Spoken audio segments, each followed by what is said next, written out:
No todo el mundo está aplaudiendo la aprobación del tercer debate del proyecto de ley estatutaria de la educación. Una de esas personas es la representante a la Cámara por el Partido Dignidad, Jennifer Pedraza. Doctora Pedraza, buenos días.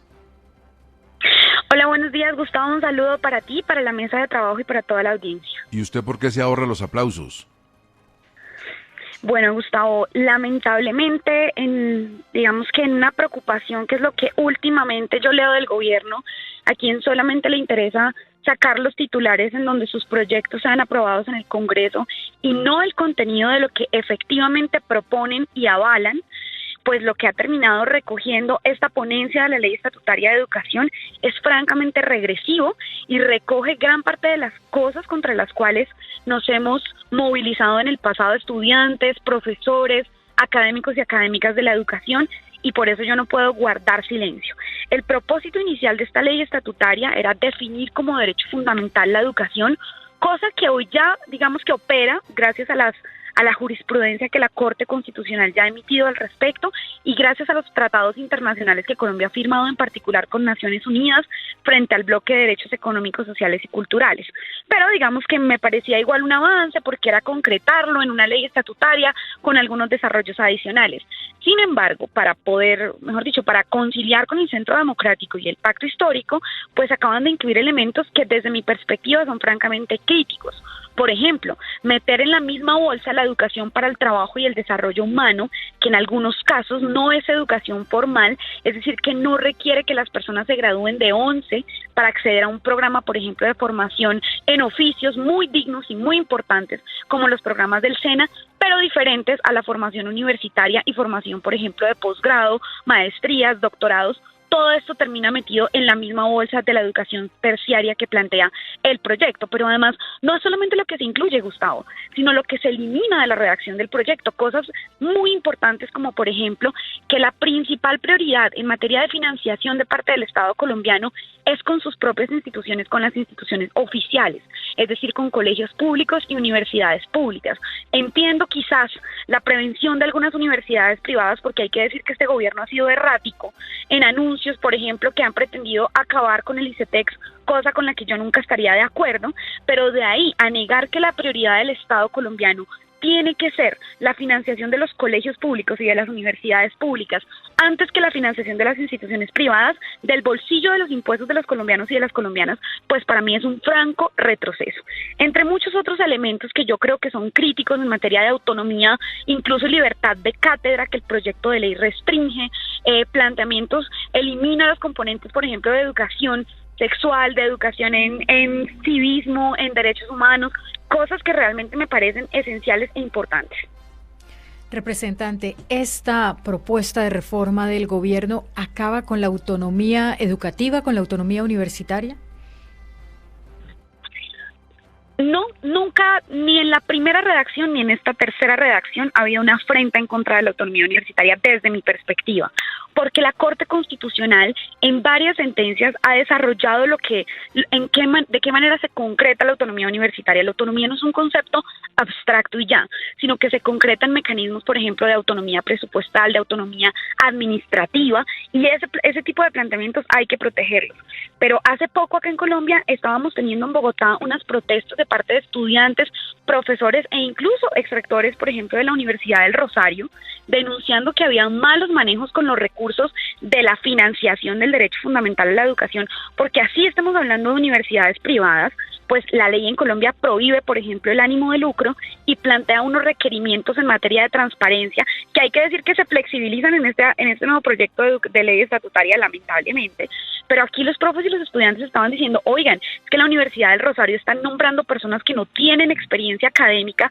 sencillamente porque vienen de haber sido colegiales, que es una forma de representación estudiantil que no es elegida por los estudiantes, sino por los directivos de la universidad, y que habían terminado creando más o menos una red de clientelismo en la Universidad del Rosario que estaba afectando la misma calidad académica de la institución. Imagínense, tuvimos ese problema en una de las principales universidades privadas de mayor prestigio, de mayor calidad, de mayor reconocimiento, así que uno de los planteamientos que tenía este proyecto de ley estatutaria y que a mí me parece, digamos, básico, es que quienes representaran a estudiantes y profesores en los órganos directivos de las universidades privadas sencillamente fueran elegidos por esos respectivos estamentos, no por las directivas. Es decir, aquí no había ningún tipo de, cambio en la composición de los órganos directivos de las universidades privadas en ninguna medida. Sencillamente un esfuerzo por mejorar la transparencia, porque así hablemos de universidades privadas, pues también estamos hablando de un servicio público y de un derecho fundamental, y en ese sentido le interesa a todo el país que la plática de las matrículas de los estudiantes no termine financiando negocios en particular, sino que se dedique y se destine a los fines misionales de esas universidades. Solo una cosa en defensa de un estamento. ¿Los colegiales no son los mejores estudiantes en cada especialidad?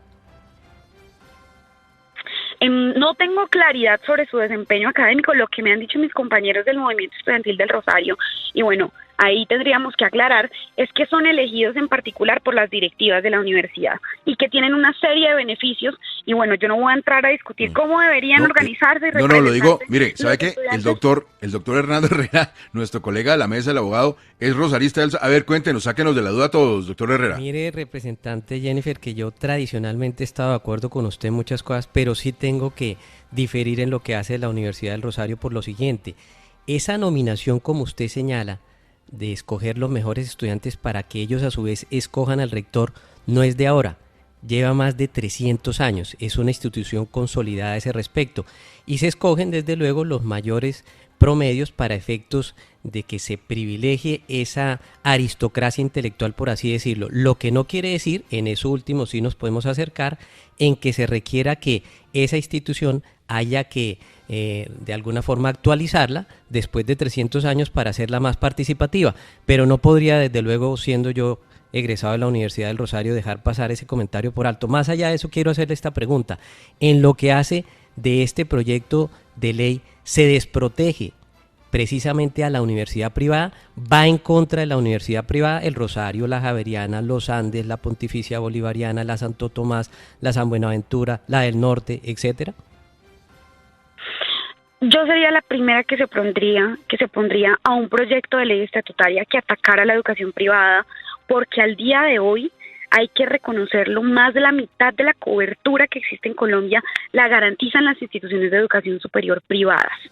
y muchas de ellas son de excelente calidad. Incluso en el 2011, rectores de las universidades privadas opinaron en contra de la reforma de la Ley 30 en ese momento del gobierno del expresidente Juan Manuel Santos, señalando que pretendía legalizar el ánimo de lucro, porque precisamente las universidades privadas de buena calidad en Colombia lo que hacen es reinvertir todos sus recursos en sus fines misionales, porque la educación no es barata. O sea, financiar un laboratorio, financiar salidas de investigación, de extensión, cuesta, y en ese sentido yo creo que, por el contrario, hay un papel fundamental que juega la educación superior privada. No apoyaría yo nunca un proyecto de ley estatutaria que, por ejemplo, planteara estatizar las universidades privadas o que demeritara la importancia de la educación privada. El debate que estamos teniendo es más bien en qué condiciones. Si nos interesa, por ejemplo, que haya voces representativas de estudiantes y profesores en los órganos directivos de las universidades privadas. Yo no quiero emprender aquí una batalla contra la figura de los colegiales.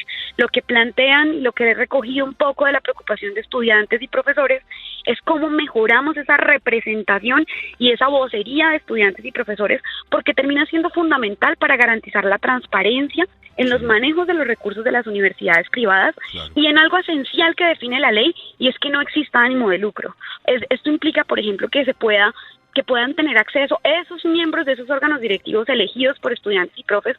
si así se considera, por ejemplo, los estados financieros de la universidad. Claro. Cosas de ese estilo que permitan que haya un debate sobre el manejo de la educación superior privada, que aunque privada, pues también es un derecho fundamental y un servicio público. Nos interesa que los profesionales que se gradúan de las privadas, con esto cierro, pues tengan una excelente calidad en caso de que nos toque un médico o un ingeniero civil de las universidades privadas, y de las públicas también, por supuesto, que sean de excelente calidad. Mire, aprovecho antes de despedirme por una coincidencia. Esta mañana, muy temprano, yo dije al aire que era el colmo que no pasara nada en este país con las amenazas a la nueva directora encargada de la Modelo, la mayor Nancy Pérez, que era un país civilizado, después de lo que le pasó al coronel en la Modelo y que lo asesinaron, y una cárcel de esas dimensiones, deberían estar revoloteando el ministro de Justicia, el ministro de Defensa, el director de la Policía, para proteger a esta señora. Y veo un trino suyo donde se queja precisamente de la falta de solidaridad y protección para la mayor Pérez. Gustavo, yo estoy impresionada con esta situación crítica en la que hoy están los trabajadores y los guardias del IMPEC. De verdad estoy impactada porque el gobierno nacional declaró supuestamente una emergencia nacional carcelaria ante el asesinato sistemático. Es que no ha sido solamente el director de la Modelo, es que aquí ya habían asesinado previamente, si no estoy mal, 4 guardias del IMPEC, incluso prestando servicio en las cárceles en donde cuidan a los colombianos y a las colombianas. Con mi equipo, Gustavo, fuimos a visitar hace poco uno de los centros de reclusión. Encontramos que las jornadas laborales pueden llegar a ser de 12 horas, que los vehículos en los que transportan a las personas privadas de la libertad, mejor dicho, están para chatarrizar, que es realmente indignante lo que ocurre. Y en este caso de la mayor Nancy, que hoy está amenazada de muerte y le han dado 72 horas, ustedes no me van a creer, pero ni siquiera tiene un carro blindado en su esquema de protección. Yo me pregunto, ¿cuántos más directores o directoras de las claro que le creo, que claro que le creo, según lo que estamos viendo en este país, claro que le creo que la tienen descuidada, que no la están protegiendo, que la dejaron sola, que corre un peligro de muerte y nadie hace nada, representante. Gustavo, nosotros vamos a citar debate de control político en la Comisión Primera de la Cámara de Representantes, al Ministerio de Justicia y al IMPEC para que rindan cuentas y para proponer también medidas en ese sentido que puedan permitir atender esta emergencia. Es que hay un déficit de 14.000 trabajadores de guardias del IMPEC. Ayer que escuchábamos los testimonios de los trabajadores, hay centros de reclusión en donde hay 60 guardias para 2.500 personas privadas de la libertad, 5.000 personas privadas de la libertad. Realmente ellos nos cuentan que tienen físico miedo, no solo ellos, sino también sus familias, y esto ha terminado generando que haya una coadministración de los centros penitenciarios de parte de esos grupos criminales, no porque los guardias no quieran defender a los colombianos y a las colombianas, sino porque no alcanzan los trabajadores y porque al tiempo los están asesinando y matando. Increíble, increíble que esto pase. Representante Pedraza, muchísimas gracias, muy amable. Gracias a ustedes, Gustavo, por aquí siempre a la orden.